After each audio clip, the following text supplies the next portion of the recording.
예, 안녕하세요. 예, 오래간만입니다. 그동안 좀 개인적인 사정 때문에 유튜브를 촬영을 못했습니다.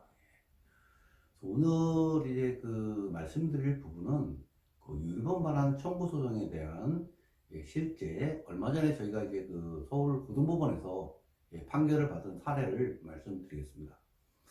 이 사례는 이제 어떻게 된 거냐면 그 원고가 3명입니다. 원고가 3명이고 피고가 1명인데 그 원고들이 1심에서는 똑같이 유료본을 반환받았습니다. 그런데 항소심에서 상당한 차이를 보이게 됩니다.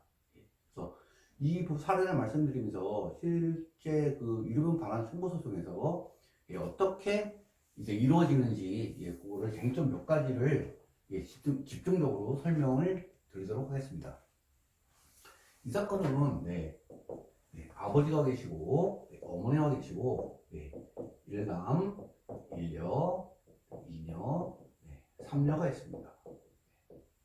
자, 이 상태에서 아버님은 옛날에 사망하셨고 어머니가 일남에게 압구정동에 있는 아파트입니다. 압구정동 아파트를 80년 중반에 분양을 받았습니다. 이거를 분양받아서 이 대금을 전부 지급을 한 상태입니다. 그 당시 일남은 일본에서 그 생활을 하고 있었습니다. 자, 그리고 이제 이 한 분은 국내에 거주하셨고 이 두 분은 해외에 거주하고 있는 상태입니다. 자, 그리고 나서 이제 어머니께서 사시다가 이 일남에게 유언을 합니다. 유증이죠. 그래서 서울 중구에 있는 부동산하고 그 성수동 둘 다 개발지입니다. 개발지 이 두 가지의 부동산을 유언을 합니다. 남은 재산은 없습니다. 사망한 상태였고 그래서 이제 유료본 반환 청구 소송이 시작됩니다. 자, 지금 여기서 문제가 되는 건 뭐냐면 첫 번째 이겁니다. 이 당시에 어머니가 그 총 납부한 분양대금이 약 7,600만 원입니다. 7,600만 원이고 실제로 이게 그 어머니가 돌아가실 때 이 아파트 가격이 26억 정도 됩니다. 현재 그 1심이 끝날 때 이게 한 39억 정도 됩니다. 자, 이 상태에서 증여 금액을 뭘로 볼 것이냐의 문제입니다. 만약에 이 7,600만 원 어머니가 그 아들 이름으로 분양을 받아가지고 이 분양 대금을 다 준 걸로 이 금액을 특별수익으로 보면 물가상승률을 곱하면 됩니다. 여기다가 물가상승률을 곱하면 뭐 7,600이니까 지금 한 30년 거의 40년 지났습니다. 한 뭐 5억 많아봐요 3억 이 정도 될 겁니다. 그렇지 않고 이 26억 그러니까 이 부동산 자체를 증여한 거다라고 본다면 26억이 이게 특별수익이 됩니다. 다시 말해서 이 아파트, 이 압구정동에 있는 아파트를 어머니가 아들 명의로 분양을 받아서 그 분양 대금을 어머니가 다 낸 거는 맞습니다. 이거는 뭐 서로 인정하는 부분입니다. 증거도 다 증명이 돼 있고 그랬을 때 증여 대상을 분양 대금으로 볼 것이냐 아니면 이 아파트 자체로 볼 것이냐의 문제입니다. 유로는 8분의 1입니다. 그렇죠. 이 세 분이 원고입니다. 원고. 자, 만약에 이 7,600만 원을 증여 대상으로 본다면 이게 3억이라고 했을 때 곱하기 8분의 1이 되겠죠. 4억이 되면 이게 5천만 원입니다. 5천만 원이 되겠죠. 그런데 26억이면 48, 32, 그래서 뭐 47, 28, 약 한 앞에 7억 정도 됩니다. 곱하기 8분의 1이니까 7억이 되겠죠. 약. 7, 8은 56이군요. 예. 4억, 4, 7에 28. 예. 4, 8에 3, 8에 24. 네, 3억 정도 됩니다. 네. 자, 부동산 자체를 증여 대상으로 본다면 3억이 되고 반환받을 돈이 자, 이 분양대금 자체로 본다면 5천만 원이 듭니다. 이 쟁점을 두고 서로 이제 치열하게 다투게 됩니다. 예, 우리는 이 부동산 자체를 증여한 것이기 때문에 26억을 증여한 것이라고 주장을 했고, 저쪽에서는 이 7,600만 원, 7,600만 원 분양 대금을 증여한 것이라고 주장을 합니다. 실제 이런 경우에 어떤 경우에는 부동산이고 어떤 경우에는 현금이다, 분양 대금이다 라는 확립된 판례는 없습니다. 근데 대부분은 이게 부동산으로 갑니다. 근데 최근에 저희가 본 서울 고등법원 이제 항소심 판례죠. 동일합니다, 이거하고. 그 사건도 부모님이 분양대금 2억 5천. 2억 5천만 원을 부모님이 전부 납입을 했습니다. 이 사건에서는 증여 대상을 이 2억 5천으로 봤습니다. 그 당시에 이 서울 고등법원 사건에, 이 사건과는 다른 사건입니다. 다른 사건에 거기서도 그 당시에 피고는 해외에 있었습니다. 해외에 있었고 부모님이 그 분양대금을 해외에 있는 자녀 이름으로 분양을 받아서 분양대금을 납부한 것은 이 사건과 동일합니다. 동일함에도 불구하고 하나의 사건에서는 분양대금이라고 나오고 이 사건에서는 부동산 자체라고 나왔습니다. 근데 그 차이를 말씀을 드리면 사실 차이가 없습니다. 재판부가 어떤 시각으로 바라보느냐, 그 당시에 조금씩 서로 사실관계가 틀린 부분들을 어떻게 반영을 할 것이냐에 따라서 어떤 경우에는 부동산을 보고 어떤 경우에는 분양대금을 중요한 걸 얻게 됩니다. 다시 돌아와서 말씀드리면 이 사건은 26억이 됐습니다. 26억을 증여받은 거로 봤습니다. 그래서 이게 26억이 됐습니다. 압구정동 아파트 26억으로 증여받은 걸로 봤습니다. 그리고 이 부동산, 부동산 개발지 유증 증여받은 거 계산해서 유류분을 이제 반영을 합니다. 그리고 또한 이 유증 같은 경우는 그 부동산에 저당이 되어 있다거나 피상속 명의로 대출을 받은 게 있다거나 이러면 그거는 법정 상속분대로 쪼개지는 게 아니고 그 유증을 받은 사람이 다 부담하는 걸로 이렇게 해석이 됩니다. 그동안 논란의 소지가 좀 있었는데 최근 대법원 판례에서 특정 유증, 그러니까 포괄 유증은 당연히 채무를 유증 받는 사람이 부담을 하지만 특정 유증 경우에도 마찬가지다, 이렇게 대법원 판례가 나왔습니다. 아무튼 그래서 이 유증과 이 압구정동 아파트 그리고 일부 현금 증여한 거 이런 부분들을 합산을 해서 이 세 명이 1심에서 약 8억 3천만 원씩 유류분을 받아받았습니다. 합이 3, 8, 24 24억 정도 됩니다. 천 단위를 합치면 한 25억 됩니다. 이 상태에서 양쪽이 다 항소를 합니다. 전부 다. 이 상태에서 1라운드 항소를 하고 자녀 3명도 항소를 합니다. 결과는 어떻게 되냐면 이분이 4억대 받았습니다. 똑같이 원래 8억이었습니다. 8억에서 8억 3천에서 이분은 4억, 이분은 13억을 받았습니다. 이분도 13억. 이게 이제 그러면 금액이 좀 늘어나 30억 정도로 늘어났습니다. 이게 그래서 소수적 1000만 단위까지 하면 30에 한 2억 정도입니다. 원래 3, 8에 24. 이 입장에서 전체적인 거는 늘어났습니다. 이게 30억으로 6억이 늘어났죠. 그런데 이분들은 5억씩 올랐습니다. 그렇죠. 이분은 4억이 깎였습니다. 사실상은 이 사건에서는 이분이 거의 대부분 국내이시기 때문에 대부분의 일을 이분이 이제 주도를 하고 하셨는데 결과는 이렇게 나왔습니다. 그러면 왜 이렇게 나오냐면 이렇게 돼 있습니다. 이렇게 나온 이유가 있습니다. 오늘 말씀드리려고 하는 게 사실은 이 부분입니다. 아까 오늘의 쟁점 아까는 증여 대상입니다. 증여 대상에 대한 문제였습니다. 자, 여기서 어떻게 되냐면 보험료가 있습니다. 이게 어머니가 일남과 일녀 명의로 보험을 계산합니다. 그리고는 일남과 일녀의 보험료를 대신 납부해줍니다. 이거 대납해줍니다.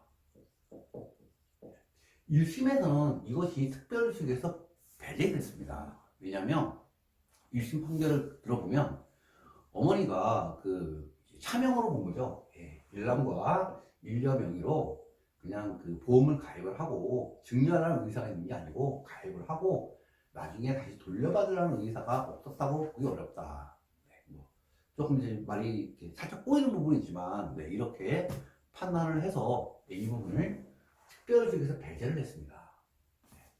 그런데 항소심에서는 이 부분을 집어넣습니다. 이 부분을 특별수익으로 봤습니다. 자, 이렇게 되다 보니 이 보험료가 미르본 산정을 위한 기초재산에 산입이 됩니다.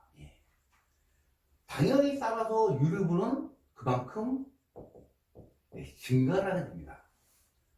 근데 일녀 같은 경우는 자기가 보험료를 받은 게 있어요. 이 부분만큼 마이너스가 됩니다. 8억에서 마이너스가 됩니다. 이 2년과 3년은 이 보험료에 해당하는 8분의 1만큼 증가를 하게 됩니다. 여기서 차이가 납니다. 두 번째는 이게 두 번째 제가 말씀드리는 게 뭐냐면 말씀드리려고 하는 게 이거는 원고별이라는 겁니다. 이런 반환 청구 소송을 여러 명이 한다 하더라도 어떤 원고를 많이 받을 수 있고 어떤 원고를 적게 받을 수 있습니다. 왜 그러냐면 이 원고는 이분 같은 경우는 피상소인으로부터 국내에 있었기 때문에 일부 받은 게 있습니다. 받은 게 있다 보니 실제로 이분은 깎여나갑니다. 자, 그것만 있는 게 아니고 자, 아까 말씀드렸듯이 중구와 성수동 부동산이 유증이 됐습니다. 이게 그리고 압구정동 아파트가 26억이었습니다. 상속에서 유류분에서 반환 순서는 이거부터 반환합니다. 그죠? 유증부터.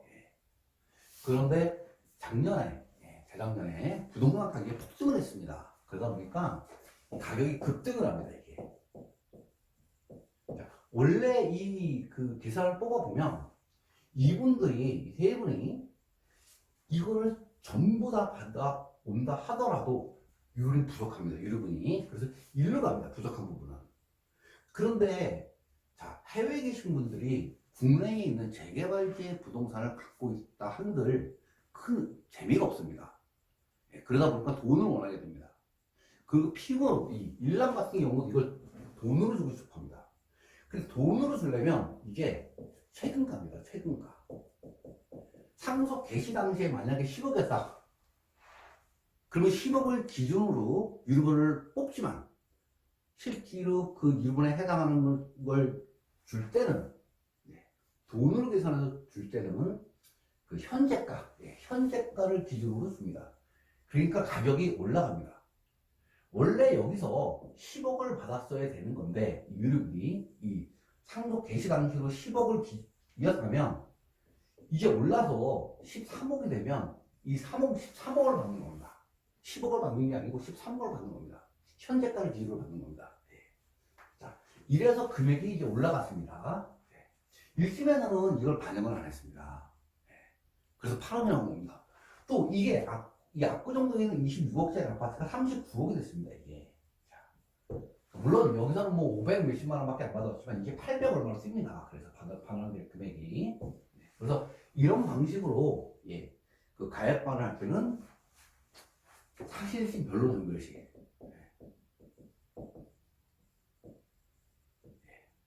사실심 변론 종결시를 기준으로 그 반환받을 금액을 정하게 됩니다.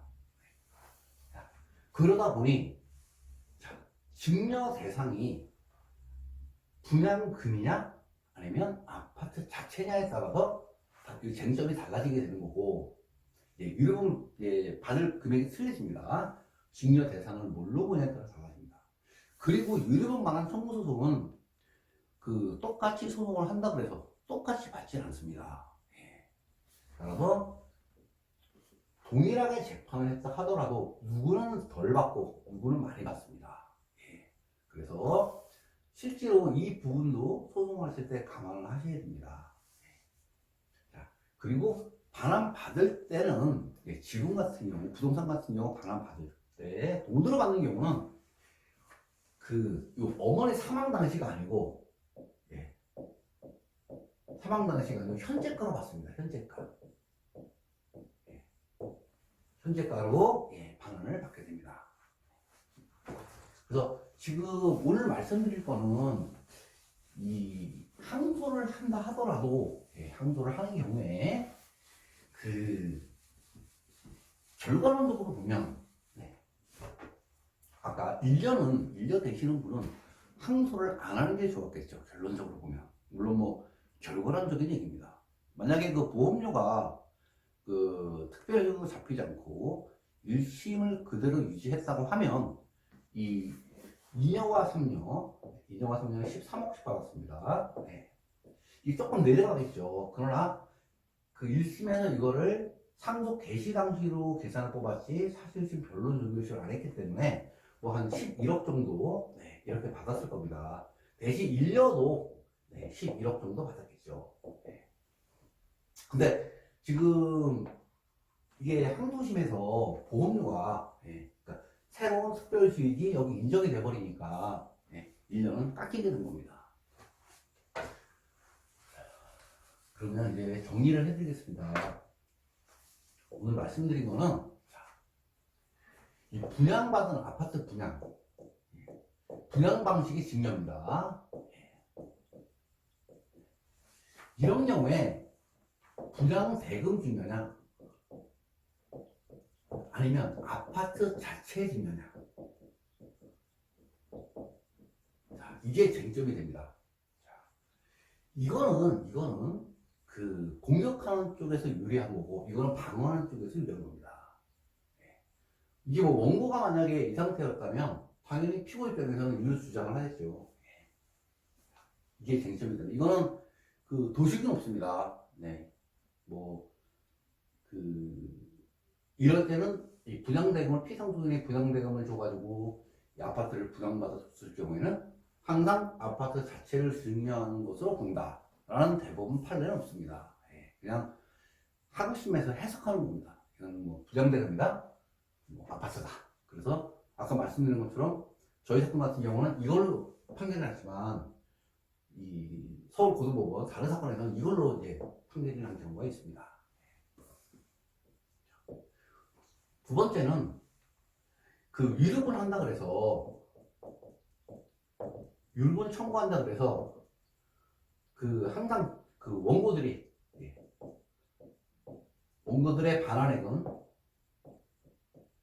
개별적이라는 겁니다.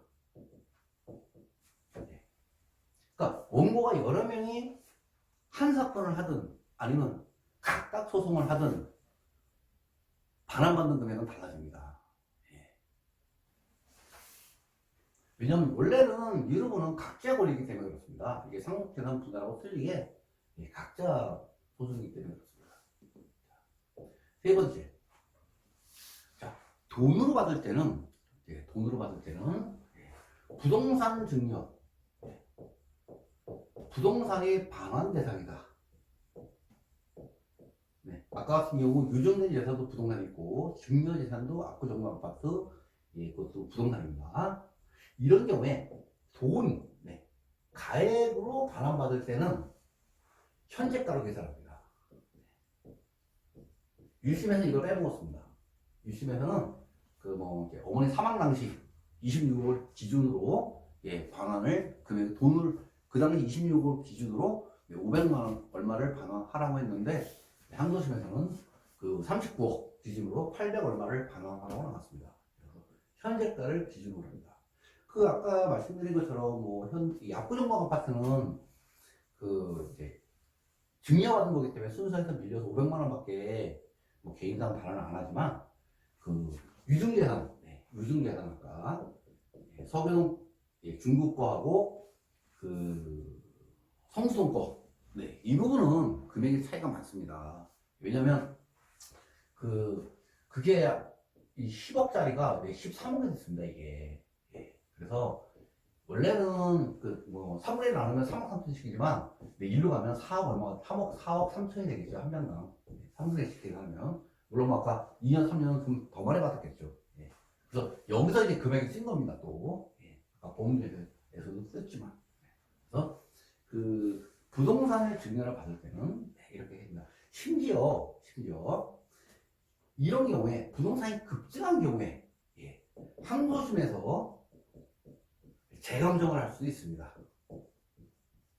급증이 심한 경우, 이런 경우는 그 1심 끝나는데 1심 끝나고 나서 항소심이 끝나는데 한 1년 걸립니다. 1년 동안 급등락이 있는 경우는 재감정 가능합니다. 재감정해서 뭐 금액이 확 오를 수도 있습니다. 실제로 지금 저희가 피고인데 그 원고 쪽에서 재감정을 했습니다. 재감정을 하니까 한 70%가 썼습니다. 이게 돈이 확 늘어났습니다.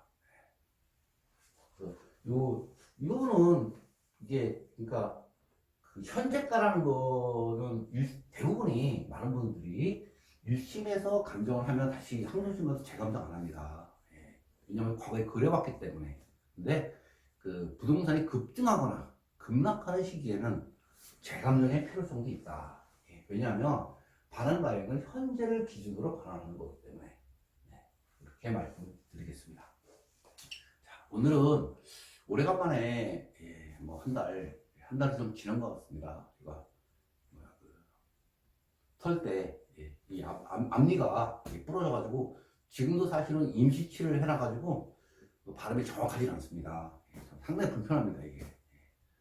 그럼 뭐 이걸 빼고 할 수가 없으니까 말씀드립니다. 조금 발음이 정확하지 않더라도 이해를 해주시기 바랍니다. 그리고 오늘은 이제 토요일입니다. 이제 구독을 하신 분이 오늘 상담 예약을 하고 오셔가지고 출근해서 상담을 하고 유튜브를 찍게 됐습니다. 만약에 뭐 상담을 원하시면 이게 뭐 그 주말에 미리 연락을 주시면 제가 특별한 일이 없으면 나와서 상담을 합니다.